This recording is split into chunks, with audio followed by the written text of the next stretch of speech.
디모데후서 2장 19절부터 30절입니다. 같이 읽겠습니다. 내가 디모데를 속히 너희에게 보내기를 주 안에서 바람은 너희의 사정을 안므로 안위를 받으려 함이니 이는 뜻을 같이하여 너희 사정을 진실히 생각할 자가 이밖에 내게 없음이라. 그들이 다 자기 일을 구하고 그리스도 예수의 일을 구하지 아니하되 디모데의 연단을 너희가 아니 자식이 아버지에게 함같이 나와 함께 복음을 위하여 수고하였느니라. 그러므로 내가 내 일이 어떻게 될지를 보아서 곧 이 사람을 보내기를 바라고 나도 속히 가게 될 것을 주 안에서 확신하노라. 그러나 에바브로 디도를 너희에게 보내는 것이 필요한 줄로 생각하노니 그는 나의 형제요 함께 수고하고 함께 군사된 자요 너희 사자로 내가 쓸 것을 돕는 자라. 그가 너희 무리를 간절히 사모하고 자기가 병든 것을 너희가 들은 줄을 알고 심히 근심한지라. 그가 병들어 죽게 되었으나 하나님이 또 그를 긍휼히 여기셨고 그뿐 아니라 또 나를 긍휼히 여기사 내 근심 위에 근심을 면하게 하셨느니라. 그러므로 내가 더욱 급히 그를 보낸 것이 너희로 그를 다시 보고 기뻐하게 하며 내 근심도 덜려 함이니라. 이러므로 너희가 주 안에서 모든 기쁨으로 그를 영접하고 또 이와 같은 자들을 존귀히 여기라. 그가 그리스도의 일을 위하여 죽기에 이르러도 자기 목숨을 돌보지 아니한 것은 나를 섬기는 너희의 일에 부족함을 채우려 함이니라. 하나님, 바울에게 필요한 많은 사람들이 있었습니다. 바울은 그들을 함께 동역하는 자로 귀하게 여기며 섬기며 사랑하며 그렇게 주님의 일을 감당해 왔습니다. 오늘 본문을 통해서 바울이 그 사역의 목적과 결과가 무엇인지를 보게 하시고 우리 또한 이 말씀 통해서 같이 도전받는 귀한 시간이 되게 하여 주옵소서. 예수 이름으로 기도하옵나이다. 아멘. 하나님이 우리에게 맡겨준 다양한 사역, 일이 있습니다. 맡겨졌으니 당연히 열심히 해야죠. 그렇게 하는 태도나 모습 너무너무 귀합니다. 그걸 나무랄 사람 없습니다. 칭찬받을 만한 일이죠. 하지만 그렇게 하다가 정작 중요한 것을 놓치는 경우가 왕왕 있습니다. 이를 위해서 맡겨진 사역을 열심히 하기 위해서 꼭 하나를 놓치더라고요. 그게 뭘까요? 사람입니다. 일을 하려면 사람이 반드시 필요하거든요. 근데 그 일의 목적과 결과물이 너무 중요하기 때문에 그 사람을 막 몰아붙입니다. 드라이브 건다고 그러죠. 막 몰아세우다 보면 일은 돼요. 어찌어찌 일은 돼요. 그리고 일 잘한다고 칭찬도 받을 수 있습니다. 그런데 정작 주변에 이렇게 돌아보면 다 부상병들만, 사상자들만 있는 거예요. 그 일 때문에, 그 몰아세운 리더의 그 드라이브 때문에 상처 입고 마음 다쳐서 쓰러진 사람들 부지기수라는 거. 이게 우리가 일을 열심히 하다가 사람을 놓치는 허다한 경우죠. 저도 그런 경우들이 많았습니다. 그런데 생각해보니 그 일이 과연 된 것일까? 의구심이 들었습니다. 일은 된 것처럼 보이는데 사람을 잃었거든요. 사람과의 관계가 어그러지고 이상하게 뭔가 투명하지 않고 뭔가 하나 이렇게 벽이 서 있는 듯한 흐릿흐릿한 장막이 서 있는 듯한 그런 느낌을 갖거든요. 따져보니 이 사람도 잃고 일도 망친 것과 다르지 않다라는 것을 나중에 깨달았습니다. 그때는 그게 정말 괜찮은 건 줄 알았는데 지나고 나서 보니 다 잃었더라고요. 여러분 생각은 어떻습니까? 동의하십니까? 일은 됐는데 사람을 잃었다. 그게 정말 된 일일까요? 갸우뚱 아닙니까? 왜 그래요? 우리가 살면서 관계를 맺다 보면 아하, 일보다 중요한 게 사람이구나. 이걸 점점 더 깨닫거든요. 결국 일을 놓치는 것이 오히려 낫지 사람을 놓치는 건 다 잃는 것과 마찬가지라는 걸 알기 때문입니다. 성경도 일보다는 사람의 우선 가치를 둡니다. 예수님도 마찬가지예요. 마가복음 3장 1절부터 5절을 한번 보십시오. 마가복음 3장 1절부터 5절. 안식일날 있었던 일입니다. 회당에서 손 마른 자를 고칠 때 있었던 일이에요. 자, 보시죠. 예수께서 다시 회당에 들어가시니 한쪽 손 마른 사람이 거기 있는지라 사람들이 예수를 고발하려 하여 안식일에 그 사람을 고치시는가 주시하고 있거늘 예수께서 손 마른 사람에게 이르시되 한가운데에 일어서라 하시고 그들에게 이르시되 안식일에 선을 행하는 것과 악을 행하는 것 생명을 구하는 것과 죽이는 것 어느 것이 옳으냐 하시니 그들이 잠잠하거늘 그들의 마음이 완악함을 단식하사 노하심으로 그들을 둘러보시고 그 사람에게 이르시되 내 손을 내밀라 하시니 내밀매 그 손이 회복되었더라. 6절. 바리새인들이 나가서 곧 헤롯 당과 함께 어떻게 하여 예수를 죽일까 의논하니라. 안식일에 일을 했다는 거예요. 예수님이. 어떤 일? 병 고치는 일. 그래서 예수님이 물은 거죠. 그 의도를 알았기 때문에.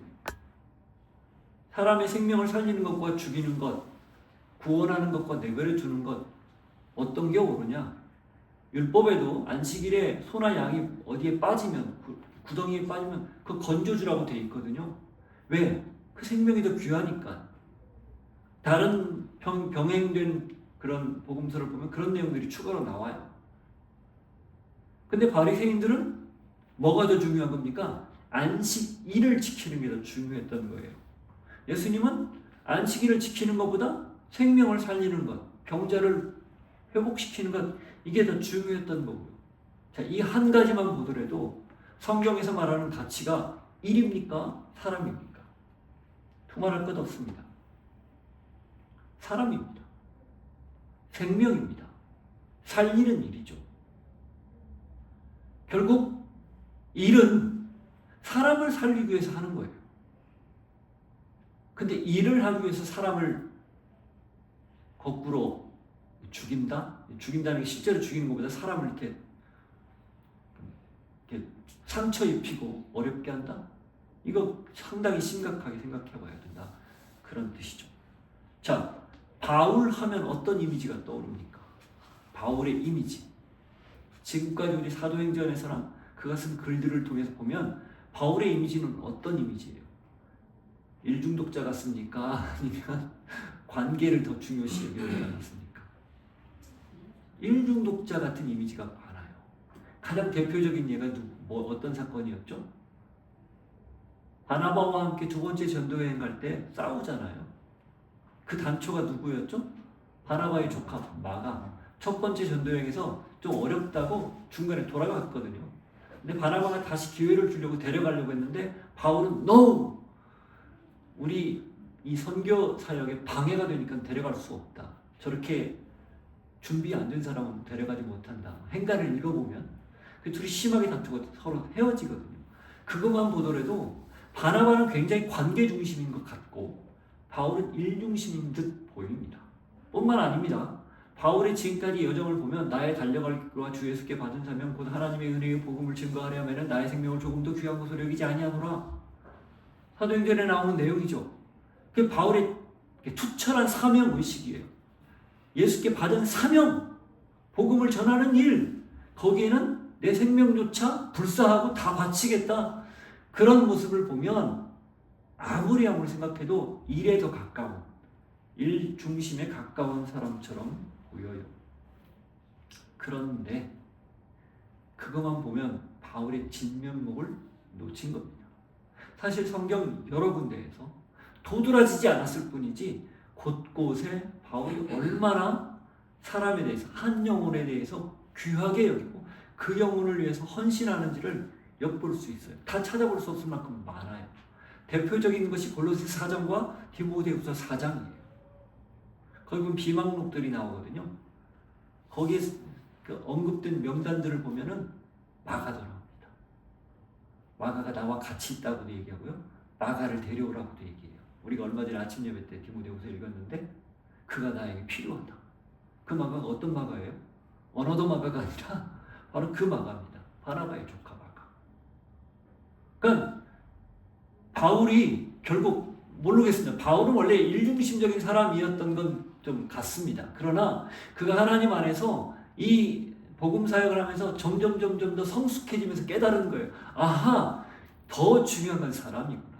그리고 복음이라는 것은 결국 사람을 살리는 게 제일 가치지, 무슨 선교 사역을 해서 교회를 개척하고 사역을 확장하고 뭐 교회를 세우고 그 펀드레이징, 그러니까 헌금을 모아서 어디에 돕고 이런 게 아니라는 것을 더 여실히 깨달은 거예요. 그래서 결국 바울은 사람이 변화되는 것, 그래서 그 사람이 변화돼서 세워져서 또 다른 바울 같은 마음으로 같이 섬길 수 있는 사람을 세우는 거, 여기에 제1 우선순위를 두고 있다는 사실을 알 수 있습니다. 그래서 오늘 말씀 제목이 바울 사역의 결과, 사랑. 누구? 함께 동역하는 사람들.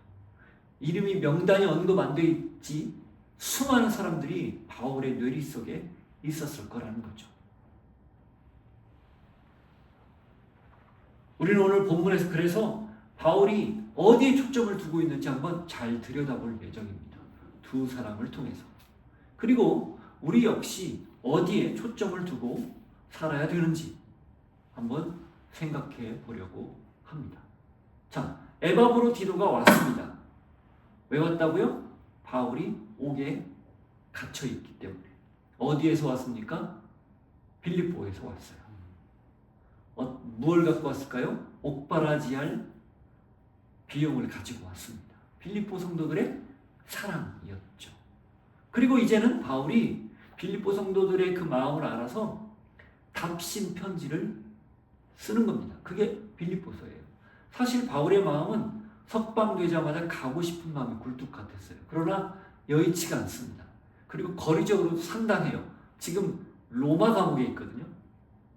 이탈리아 감옥에 있고, 이 빌립보는 저 그리스예요. 에게해를 지나야 돼요. 여정이 짧지 않은 여정입니다. 녹록하지 않죠. 그래서 어떻게 될지 모르니까 먼저 편지를 써서 자신의 형편을 알리고, 그리고 내가 옥에 갇혀있지만 나는 그리스도 안에서 기뻐한다. 이걸로 인해서 복음이 더 여기저기에서 활발히 전해지고 있기 때문에 나는 기뻐한다. 이런 얘기를 하는 거죠. 그래서 아직 예측 불가해요. 가고는 싶지만 어떻게 할 수 없어. 그래서 19절 이렇게 이야기하는 겁니다. 내가 디모데를 속히 너희에게 보내기를 주 안에서 바람은 너희의 사정을 알므로 안위를 받으려 함이니. 이렇게 돼 있어요. 이 19절은 원문은 그러나 라는 말이 처음에 나옵니다. 그러나 내가 디모데를 너희에게 먼저 보내고 싶은데, 이런 뜻이에요. 근데 이 앞부분이 뭐였죠? 지난주에 들었던 너희 구원을 이루라, 이 내용이었죠. 그러니까 구원을 이루기 위해서 투철한 사명의식을 가지고 그 하나님 주신 사명에 따라서 최선을 다해서 살아내라, 이렇게 강력하게 도전을 했어요. 심지어는 내가 나를 전제로 드려질지라도 내가 기뻐하겠다. 너희도 그렇게 그런 마음으로 기꺼이 고난을 받으며 살아야 된다. 이런 얘기를 하고 갑자기 화제가 확 전환되는 거예요. 그 앞에까지를 보면은 투철한 사명의식에 따라서 이런 마음으로 살아야 된다. 그리스도인은 이래야 된다. 라고 강력하게 도전하는 내용인데, 그 이후로 19절에는 그러나 라고 표현하면서 좀 다른 이야기를 하는 거예요. 그 얘기가 뭐예요? 디모데를 보내고 싶다. 그런 뜻이죠. 뭔가 논조가 바뀌었다는 것을 엿볼 수 있는 대목입니다. 그런데 그 디모데를 보내고 싶은 이유가 있어요. 뭡니까? 주 안에서 바란다라고 하면서 너희의 사정을 알므로 위로를 받으려고 한다.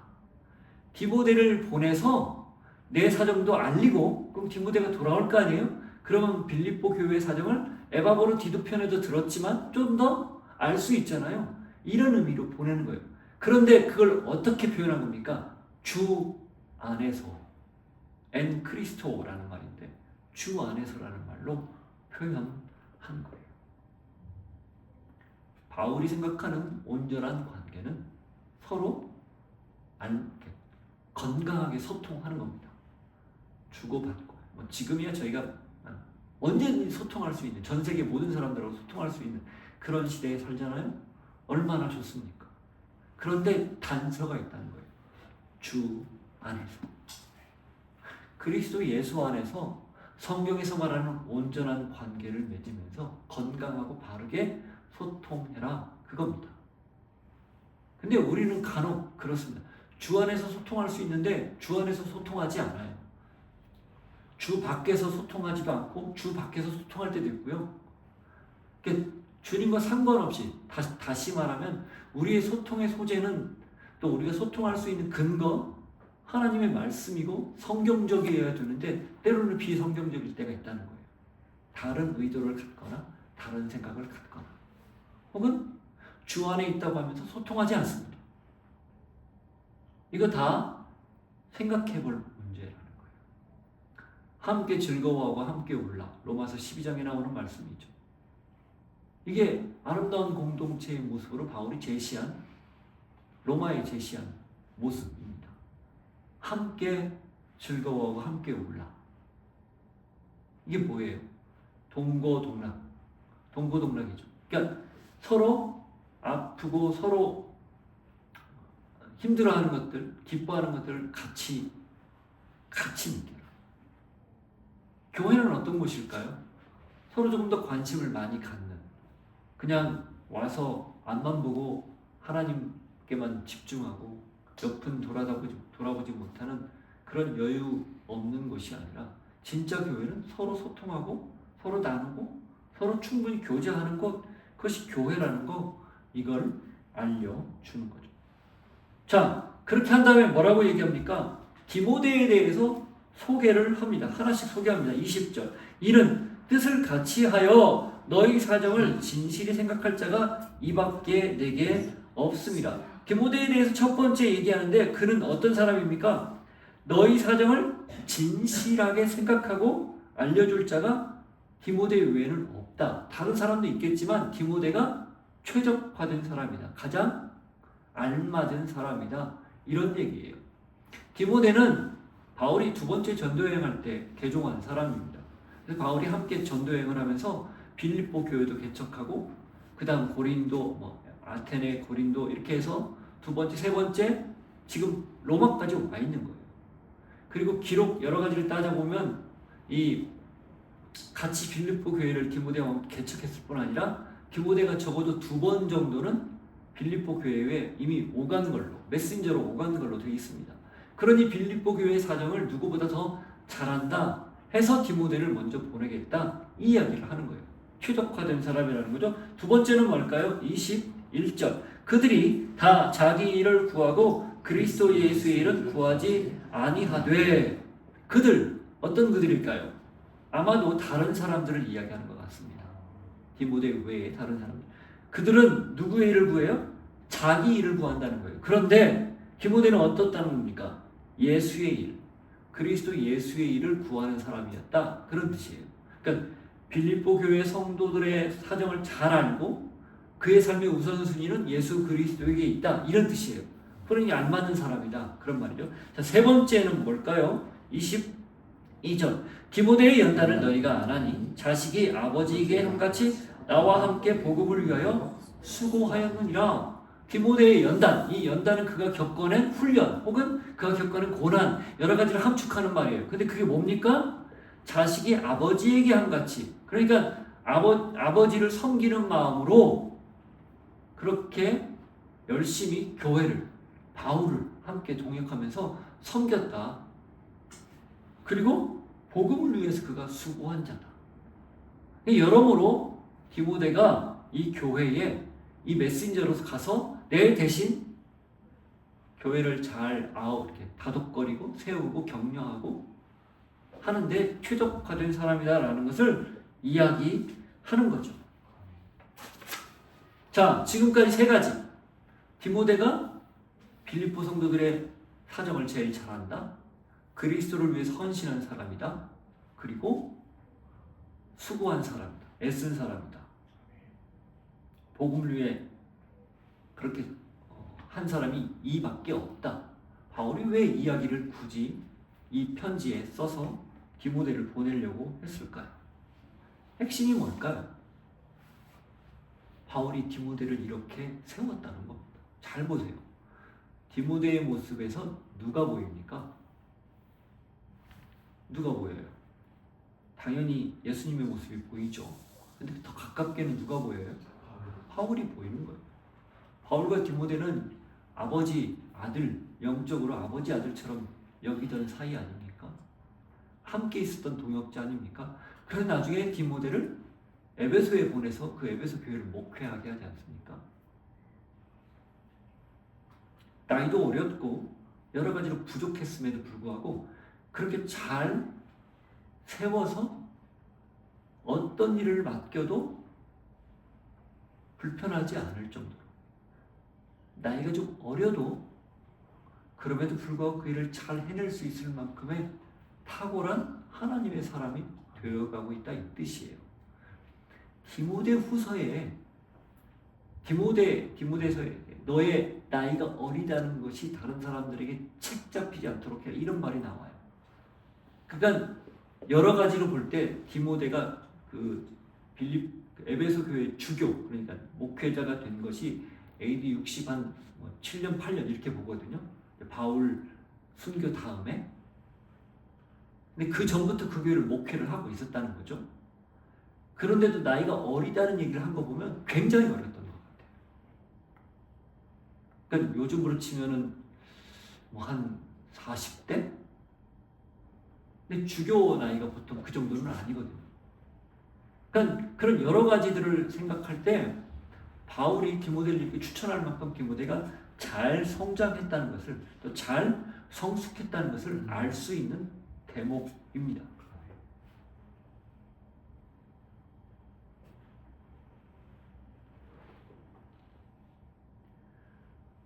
바울이 한 사람을 믿고 세운 결과, 그게 디모데입니다. 그럼 디모데로 끝일까요? 아니에요. 디모데는 또 다른 디모데를 세웠을 겁니다. 그 사람 또 다른 사람을 세웠을 거고, 그게 교회의 역사 아니겠습니까? 결국 핵심은 사람을 세우는 데 있다. 이게 오늘 말씀의 첫 번째 요지예요. 두 번째 에바브로티도 마찬가지지만, 그러니 우리가 해야 할 게 뭘까요? 우리 역시 사람을 세우는 데에 가장 최우선을 둬야 합니다. 그거 넘어서도, 그거 못 미쳐서도 아무 소용이 없는 거예요. 딱 그것만이 우리가 해야 할 일이라는 거, 그게 바로 우리에게 주어준 하나님의 일이에요. 일이 뭔가? 사람 세우는 일이라는 거. 가까운 사람, 함께 있는 사람, 그가 어떻든 상관없이 끝까지 믿어주고 세워주고 버팀목이 되는 것, 이게 우리가 할 수 있는 최적, 유일의 선택입니다. 예수님이 제자들을 부를 때 그들이 완벽해서 부르지 않았어요. 그죠? 다 부족한 사람들이었습니다. 그나마 가장 낫다고 하는 사람이 유다였어요. 그 유다가 실패작이었습니다.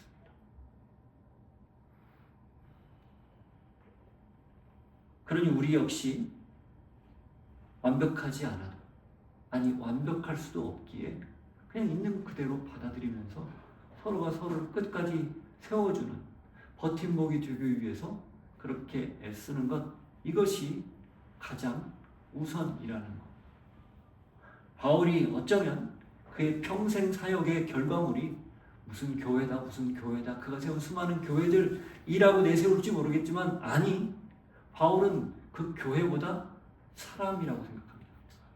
그가 세웠던 사람, 디모데, 에바브로, 디도, 빌레몬, 각 교회마다 세운 수많은 사람들, 그 사람이 바울의 사역의 열매입니다.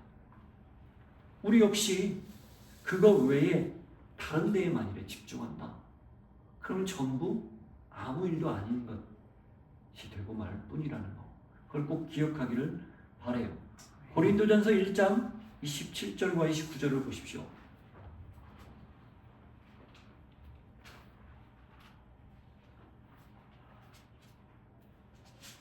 하나님이 우리를 보십시오. 26절부터 보시죠. 형제들아 너희를 부르심을 보라.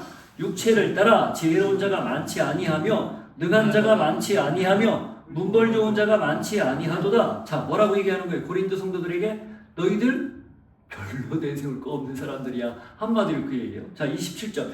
그러나 하나님께서 세상에 미련한 것들을 택하사 지혜 있는 자들을 부끄럽게 하려 하시고 세상에 약한 것들을 택하사 강한 것들을 부끄럽게 하려 하시며 하나님께서 세상에 천한 것들과 멸시받는 것들과 없는 것들을 택하사 있는 것들을 폐하려 하시나니 이는 아무 육체도 하나님 앞에서 자랑하지 못하게 하려 하심이라. 28절, 27절부터 28절까지 나오는 내용 사실 우리 얘기 아닙니까? 내세울 게 없는. 근데 하나님이 그런 우리를 택했다는 거예요. 이유는 뭐예요? 있는 것들을 어떻게 하려고? 폐하려고. 그죠? 강한 것들을 부끄럽게 하려고. 지혜 있는 자들을 부끄럽게 하려고. 역설입니다. 그 하나님은 무슨 괴짠가? 이런 신슬놀이처럼 이런 거 하는 건가? 그게 아니라는 거 아시죠? 이게 뭘 이야기하는 거예요? 내세울 것 없는 우리를 그냥 예수 그리스도의 은혜로 우리를 택해서 세상에 있는 모든 자랑거리를 다 엎을 수 있는 그런 사람들로 세우겠다. 그래서 그거 내가 잘나서 한 게 아니라 하나님이 그렇게 은혜 주셔서 했구나 라고 말하게 하겠다. 이런 뜻 아니겠습니까? 그게 십자가의 방법이에요. 십자가는 미련하고 추하고 거리끼는 거고 부끄러운 거였어요. 하나님이 그 십자가를 택해서 구원이라는 문을 여셨죠. 유대인들 끔찍했습니다. 헬라인들 부끄러웠어요. 그런데 그걸 택해서 구원이라는 문을 여셨거든요. 그게 하나님의 지혜 아닙니까? 마찬가지예요. 그 십자가에만 해당되는 게 아니라 우리에게도 보잘것없는데도 하나님이 택했다는 사실, 그것이 가장 귀하다는 걸 잊지 않기를 바랍니다. 데살로니가전서 5장 11절 한번 더 보시죠.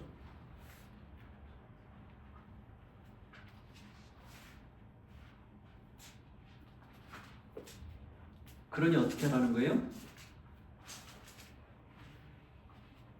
그러므로 피차 권면하고 서로 덕 세우기를 너희가 하는 것 같이 하라. 권면하고 덕을 세우라. 이게 무슨 말일까요? 서로 격려하고 세우고 받아주고 뒷받침해주고 그래서 온전하게 하라. 그 뜻입니다. 옆에 지체가 있다는 건 무슨 뜻이에요? 아, 나의 부족한 부분을 채우는 분이구나. 아, 나를 품어주는 분이구나. 그러면 내가 그 사람 옆에 있다는 건 뭐예요? 아, 내가 저 사람의 부족한 부분을 용납하는 존재구나. 기다려주는 존재구나. 끝까지 참고 기도하는 사람이구나. 그 사람을 격려해서 잘 일어설 수 있도록 돕는 사람이구나. 이걸 안다는 거예요. 바울은 그런 마음으로 처음에는 서툴었을지 모르지만 갈수록 그런 마음으로 사람들을 세웠습니다. 예수님이 그랬습니다. 하나님이 그랬고요. 그럼 우리는 어떻게 해야 될까요? 너무 분명하지 않습니까? 기억하십시오. 사람을 세우는 것 외에 다른 일은 없습니다. 그 일에 여러분이 가지고 있는 모든 것을 내어놓을 수 있기를 바랍니다. 자, 이어서 에바브로디도를 언급합니다. 이 에바브로디도라는 이름의 뜻은 사랑스러운 또는 매력적이라는 사람이라는 뜻인데, 그는 빌립보 성도들을 대표해서 바울에게 찾아온 그런 사람이었습니다. 자, 그가 그런데 여러 사정이 있어서 에바브로디도를 디모데보다 먼저 보내기로 결정해요.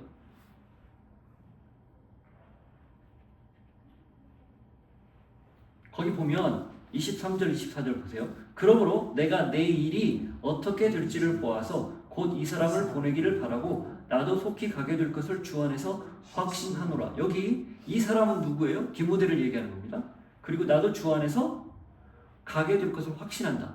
그런데 바울이 아직 미결수 상태였거든요. 황제에게 재판을 받고 결정이 안 난 상태이기 때문에 어떻게 될지를 몰라요.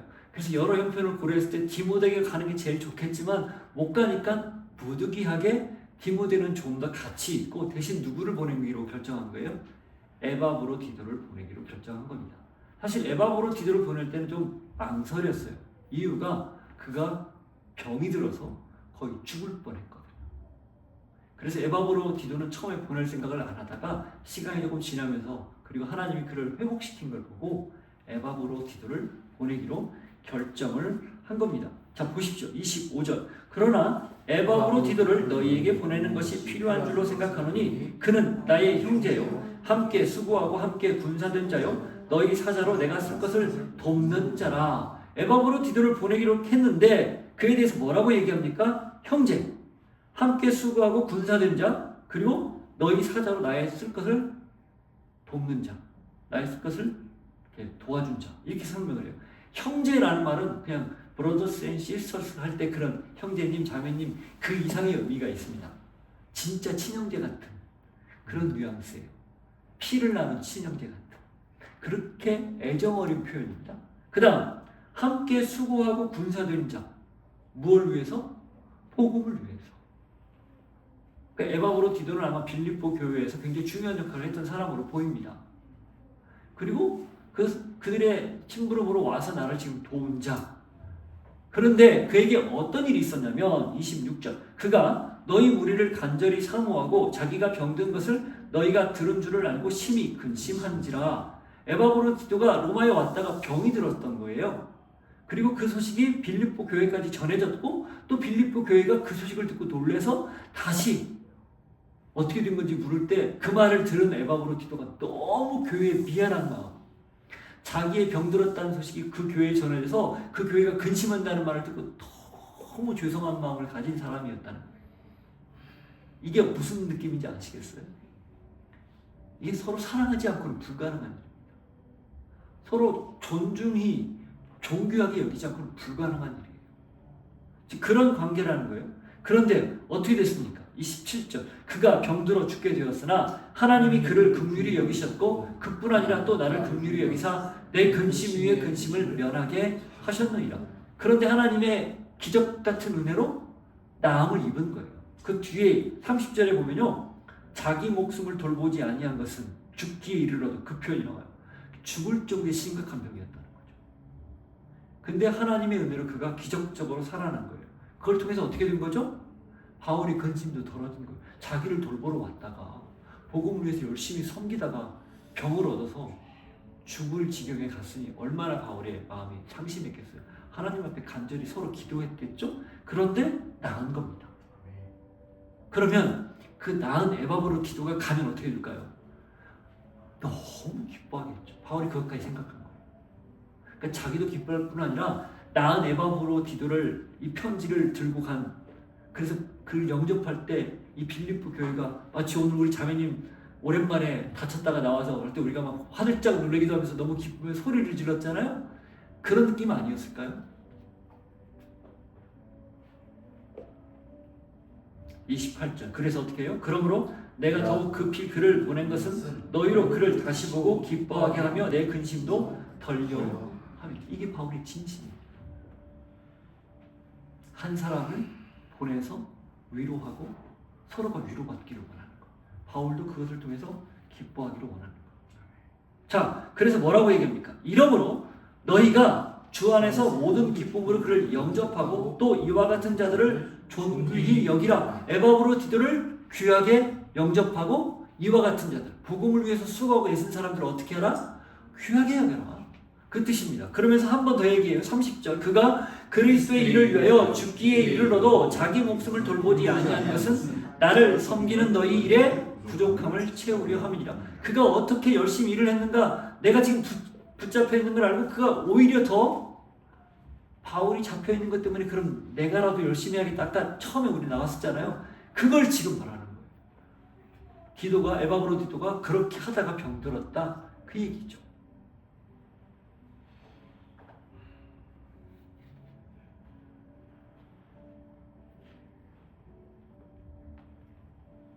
에바브로 디도는 복음을 위해서, 바울이 못다한 일을 하기 위해서, 또 바울을 섬기기 위해서 자신의 몸을 돌보지 않고 심지어 죽을 병에 걸렸어도 아랑곳하지 않고 열심히 산 사람입니다. 그럼 그가 왜 열심히 살았을까요? 그 또한 본 게 있으니까 그렇게 한 거 아니겠습니까? 무엇을 봤을까요? 바울의 헌신, 바울의 섬김, 그동안 바울이 어떻게 살았는지를 보고 들었지 않습니까? 그러니까 에바브로 디도도 그렇게 한 거예요. 그냥 그대로. 결국 바울의 핵심은 자신의 삶을 통해서 디모데나 에바브로 디도 같은 사람을 계속 세워갔다는 뜻이죠. 심지어는 에바브로 디도는 목숨까지 걸면서 똑같이 바울처럼 헌신한 거예요. 스몰 바울이에요. 바울 2. 딱 그 이미지가 이 에바브로 디도에게서 딱 보입니다. 너무 닮은 거죠. 이게 누구 닮은 걸까요? 예수님 닮은 거예요. 예수님이 결국 제자들을 위해서 헌신하고 우리 모두를 위해서 당신 자신을 십자가에 내주신 것, 그 모양 그대로잖아요. 예수님이 하나님 나라를 선포했지만 그 하나님 나라는 무엇라고 얘기한 거예요? 바로 너희 안에 있다. 너라는 거예요. 시편 8편, 인자가 무엇이기, 사람이 무엇이기. 주께서 그를 생각하십니까? 이 영화로 관을 씌우고 그렇게 존귀하게 만들었습니까? 사람에 대한 이해잖아요. 물론 이것은 결국 그리스도에 관한, 메시아에 관한 예언시예요. 그러나 그게 우리 각 사람에게도 적용이 된단 말이죠. 하나님이 당신의 형상대로 만든 사람, 그 사람을 구원하기 위해서 아들을 내줬고 그 아들의 희생을 통해서 그대로 제자들을 하나하나 당신의 사람으로 만들었고 그 제자들이 또 다른 제자들을 계속 낳은 거예요. 바울이 디모데를, 에바브로 디도를, 그가 또 다른 제자들을 꾸준히 낳고 나서 똑같은 모습들을 닮아갈 수 있도록 도전해서 그게 오늘까지 이어진 것, 그 교회예요. 그게 우리란 말이죠. 성경을 읽는 우리란 말이죠.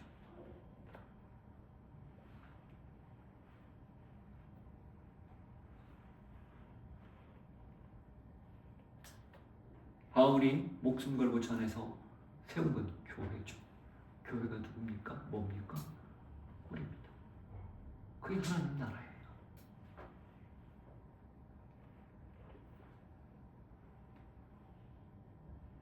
잘못된 열심을 가지고 엉뚱한 방향으로 치닫던 바울, 그를 예수님이 나타나서 무조건적으로 품어서 그에게 사람이 귀하다는 것, 천하보다 사람이 귀하다는 것을 가르쳐주고 그 한 영혼 바울을 위해서 직접 나타나서 자신을 보여주시고 그를 회심시켜 변화시킨 것처럼 바울 또한 그렇게 산 겁니다.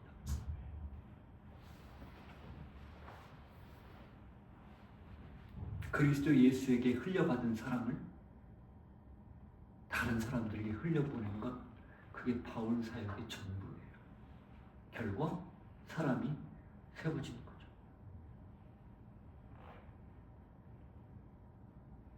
건물, 조직, 유형의 어떤 모습, 교회가 그게 아닙니다.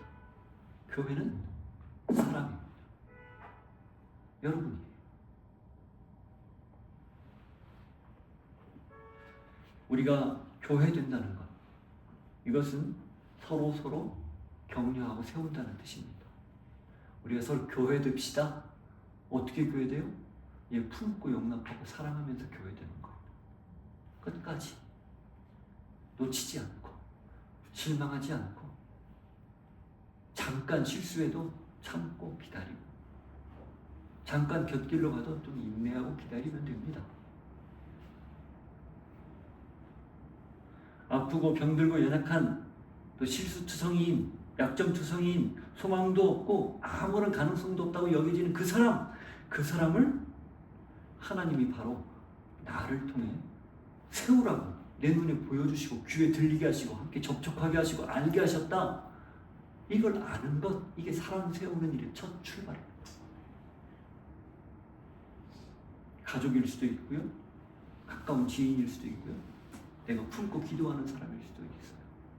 누가 됐든지 그 사람을 오늘 여러분도 주님이 품었듯 바울이 그 결과로 사랑을 얻었듯 여러분도 그렇게 얻을 수 있기를, 하나님 안에서 얻어낼 수 있기를 도전합니다.